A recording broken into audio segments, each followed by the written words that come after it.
Le gouvernement Michel Barnier est à peine formé que les premières fissures commencent à apparaître et avec eux les premiers couacs, friction entre Bruno Retailleau et le nouveau garde des Sceaux Didier Migaud.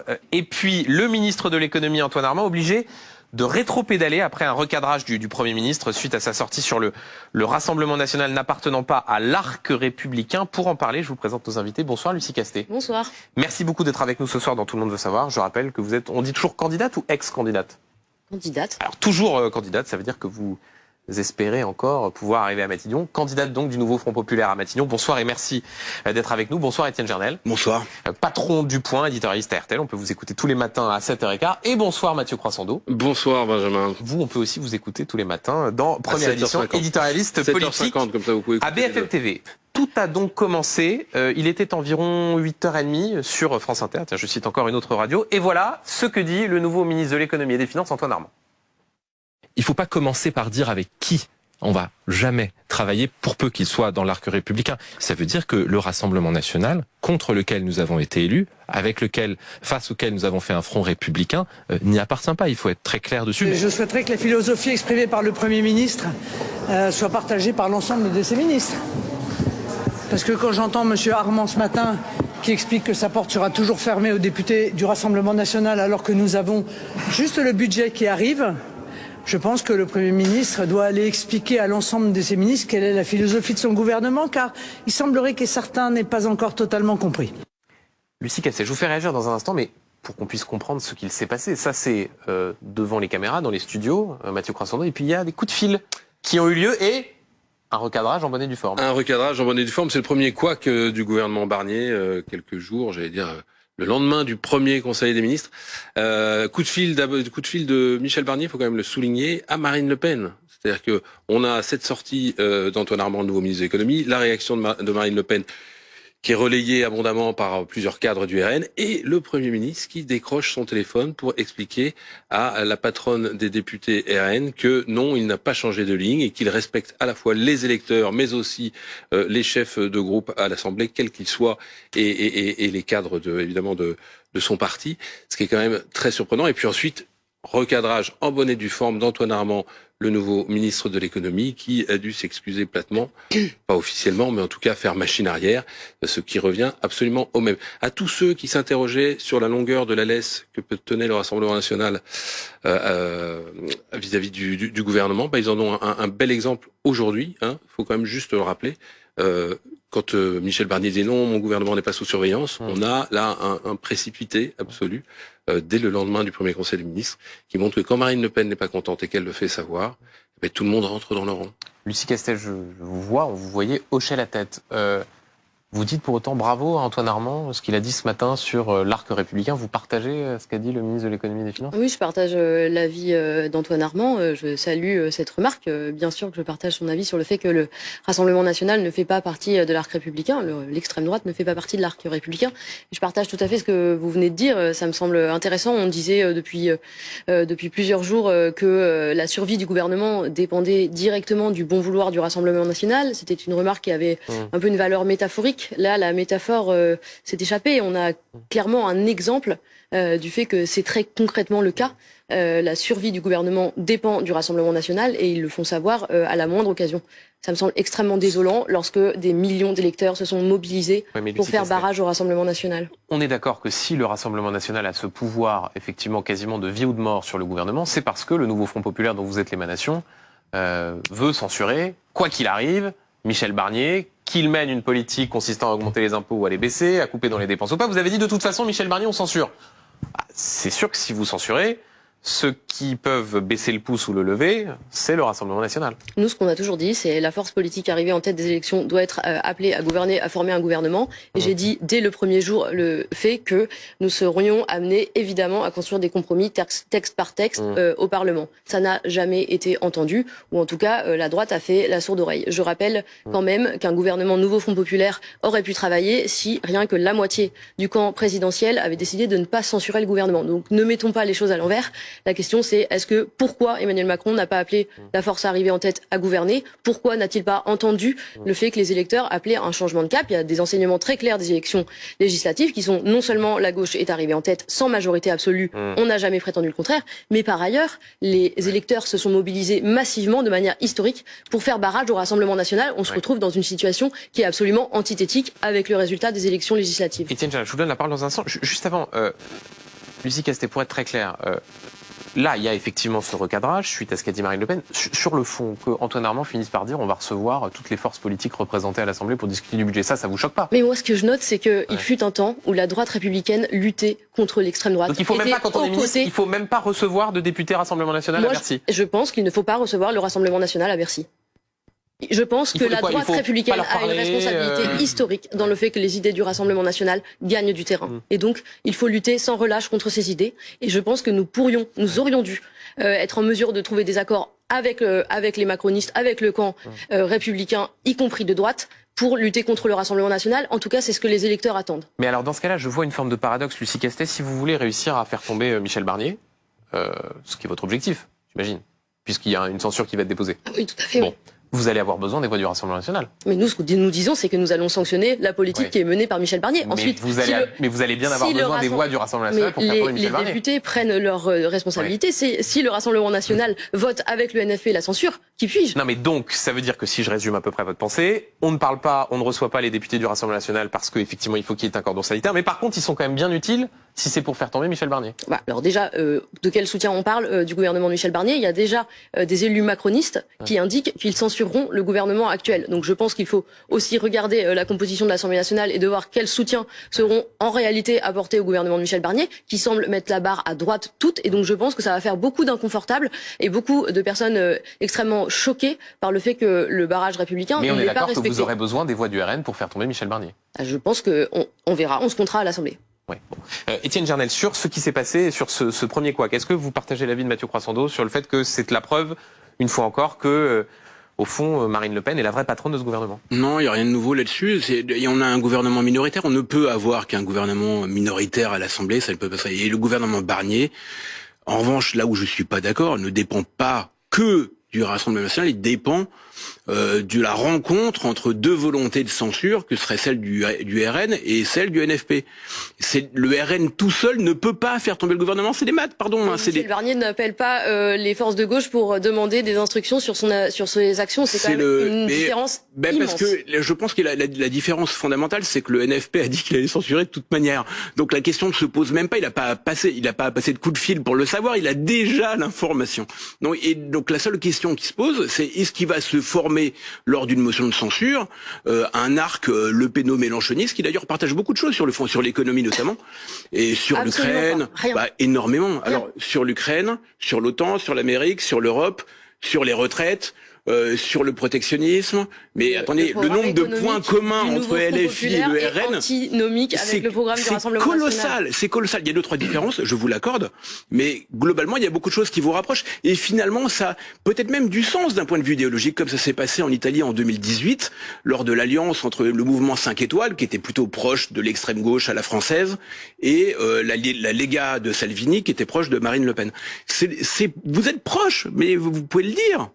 Je réfute absolument, totalement cette idée d'une proximité avec les voix de l'extrême droite, avec la parole de l'extrême droite, le programme de l'extrême droite.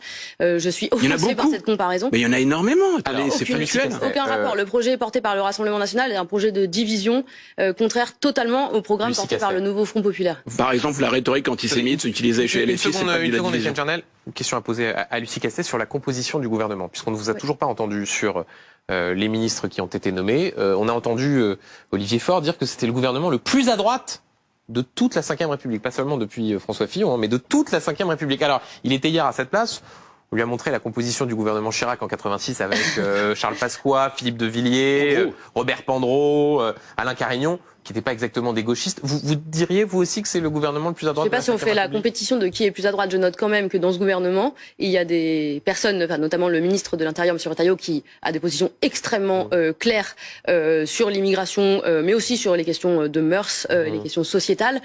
Par ailleurs, il y a quand même 4 ministres qui ont voté contre la constitutionnalisation de l'IVG, 4 ministres ministres qui se sont opposés au mariage pour tous, 2, je crois, qui se sont opposés à la PMA pour Mais toutes. il y a aussi Didier Migaud, ancien député socialiste, Agnès Pannier-Runacher qui se dit de gauche, Astrid Panosyan de l'aile gauche de la majorité. Ah non, c'est un gouvernement très à droite. Et le fait que Michel Barnier appelle Marine Le Pen pour la rassurer sur la question de l'arc républicain en témoigne et le confirme. Donc non, je pense qu'on peut quand même confirmer avec Olivier Faure le fait que ce gouvernement est particulièrement à droite. Et surtout, la question c'est pas est-ce que c'est très à droite ou pas très à droite. La question c'est est-ce que ce gouvernement respecte les aspirations exprimées par les Français lors de leur vote. La réponse est non. Mais alors prenons un exemple, Lucie Casset, sur la question de l'immigration. Oui. Bruno Retailleau, effectivement, a commencé à esquisser sa feuille de route. Il dit, en substance, je mets de côté la question de l'aide médicale d'État, il dit il faut... Pourquoi la mettre de Non, côté mais parce que, vous allez voir, je vais y arriver dans un second temps, mais dans un premier temps, il dit il faut que les OQTF, les obligations de quitter le territoire français, c'est-à-dire ce qui permet d'éloigner du territoire ceux qui n'ont pas vocation à être sur notre sol, soient davantage exécutés. Et il faut lutter encore plus fermement contre l'immigration illégale. Qu'est-ce qui vous chiffonne dans cette feuille de route? Déjà, ce qui me chiffonne, c'est qu'on a une succession de lois sur l'immigration qui visent exactement à la même chose et que ça ne fonctionne pas. Donc il faut quand même évaluer le fonctionnement, la mise en œuvre de ces lois avant de dire il faut. Par ailleurs, on a un ministre de l'Intérieur qui dit moi j'ai 3 priorités, l'ordre, l'ordre et l'ordre. Yeah. Comment peut-on dire cela alors qu'il y a des millions de Français qui vivent dans la pauvreté, il y a des enfants qui dorment dans la rue, il est ministre de l'Intérieur, il y a des personnes qui meurent dans les couloirs des urgences. Comment peut-on dire Santé, Bruno Retailleau. Mais il n'est pas ministre de la Santé, bien sûr, mais vous n'êtes pas sans savoir, que le fait de dire l'ordre, l'ordre, l'ordre fait. Mais l'ordre, quand on est de gauche, c'est un mauvais objectif? Absolument pas. Simplement, un ministre de l'Intérieur ne peut pas avoir comme seul rôle la question de l'ordre. On a, par exemple, une crise très importante en Nouvelle-Calédonie. Il pourrait avoir dans ses priorités de parler de la Nouvelle-Calédonie et de résoudre la crise immense en Nouvelle-Calédonie. Vous un ministre de l'Intérieur peut avoir beaucoup d'autres ambitions. Il peut, par exemple, lutter plus fortement contre la criminalité financière. Il peut avoir énormément d'autres priorités. Juste sur l'immigration, vous étiez pour la régularisation de tous les sans-papiers. Moi, ce que je dis sur l'immigration, c'est qu'on a manifestement un problème d'accueil. Non, ma question c'est est-ce que vous étiez pour la régularisation de tous les sans-papiers? Pour une régularisation des sans-papiers, oui. De tous les sans-papiers? Il faut que je regarde davantage, mais plutôt favorable à ça, oui. C'est-à-dire tous les sans-papiers ou seulement ceux qui travaillent ou... Tous les sans-papiers. D'accord, donc même ceux qui ne travaillent pas? Oui. D'accord, donc toutes les personnes qui sont... Je rappelle quand même que cette discussion... Non, mais c'est une discussion intéressante. Non, mais c'est très intéressant. Puisque vous dites que vous êtes encore candidat à Matignon, ça veut dire que concrètement, toute personne qui est sur le territoire et qui n'a pas de papier a vocation à être régularisée. Ce que je dis, c'est que les migrants sont stigmatisés en permanence. Ce sont des gens qui contribuent au fonctionnement de la société. Ce sont des gens qui payent des impôts, qui font fonctionner la société. Par ailleurs, on l'a vu lors des débats sur la binationalité et sur la préférence nationale. On a vu à quel point ça mettait en difficulté le secteur économique que le Rassemblement national stigmatise à ce point et déclare vouloir écarter les étrangers du travail en France. Mais c'est une clarification importante. Vous défendez et vous êtes effectivement l'émanation du nouveau Front populaire, la régularisation de tous les sans-papiers, qu'ils travaillent ou pas. Juste... Vous parlez au nom du PS aussi quand vous dites ça? Je parle en mon nom propre là. Ouais. En voulant à vous toute seule, hein, d'accord, ok. Qu'est-ce que vous voulez ainsi? C'est-à-dire que c'est une position qui est pas surprenante pour LFI. Pour le PS, ça me paraît un peu je pense qu'il faut une régularisation importante des sans-papiers. Je ne sais pas si c'est l'intégralité. Il faudra que je regarde. Si vous voulez, la prochaine fois que je viens, on en reparle pour que je confirme cette position. Lucie Castet, sur le profil de Bruno Retailleau, il a annoncé, c'était ce matin, chez nos confrères d'Europe 1, porter plainte contre le député insoumis Raphaël Arnaud, qui a tweeté, on va voir son tweet apparaître à l'antenne, assassinat de Kanak par les forces policières envoyées spécialement à 17 000 km. Il évoque donc la situation en Nouvelle-Calédonie. Est-ce qu'il a raison de porter plainte contre Raphaël Arnaud, dont il considère qu'il met en danger les forces de l'ordre en parlant d'assassinat de Kanak par les forces policières? Je rappelle que la notion d'assassinat implique une volonté et une intentionnalité. Franchement, je suis désolée, mais j'ai pas envie de venir sur un plateau pour commenter des tweets.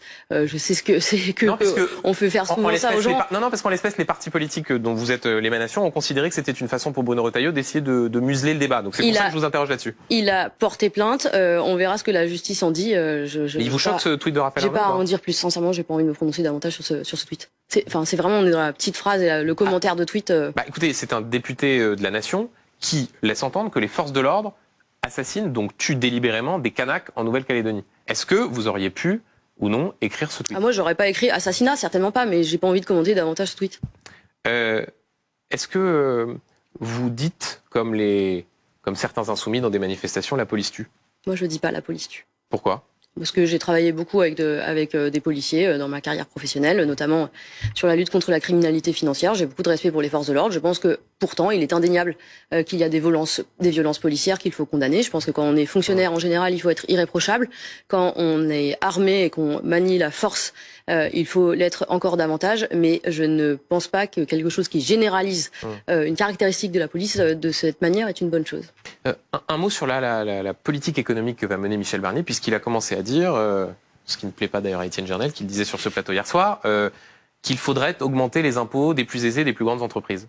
Est-ce que là-dessus, au moins, vous dites, banco, ça va plutôt dans le sens de ce qu'on portait à l'occasion de la campagne législative? Ah bah oui, enfin, je me dis, enfin, le gouvernement ouvre les yeux. Le MEDEF a dit aussi qu'il fallait augmenter ses impôts. On ouvre une petite porte. J'espère qu'elle sera plus grande ouverte. Simplement, permettez-moi de quand même noter le fait qu'il semble qu'en matière de politique économique, le gouvernement a perdu sa boussole. J'entendais Antoine Armand sur France Inter hier qui disait, qui disait, moi, mon rôle principal, c'est d'aider les entreprises. À quel moment un ministre de la République a pour rôle principal d'aider les entreprises? Le rôle du ministre, c'est de défendre l'intérêt général dans toutes ses composantes. Lorsque on finance les infrastructures, lorsqu'on finance la transition écologique, lorsqu'on finance les services publics, on aide la nation dans son ensemble. Si vous dites ça va dans le bon sens, ça pourrait remettre en cause une éventuelle censure ou pas? On verra. Nous, on va porter des amendements. Les parlementaires du Nouveau Front Populaire vont porter des amendements. On verra si on a les mêmes ambitions. Mais en tout cas, je salue cette ouverture. Un tout dernier mot avec vous. Vous dites que vous êtes toujours candidate à Matignon.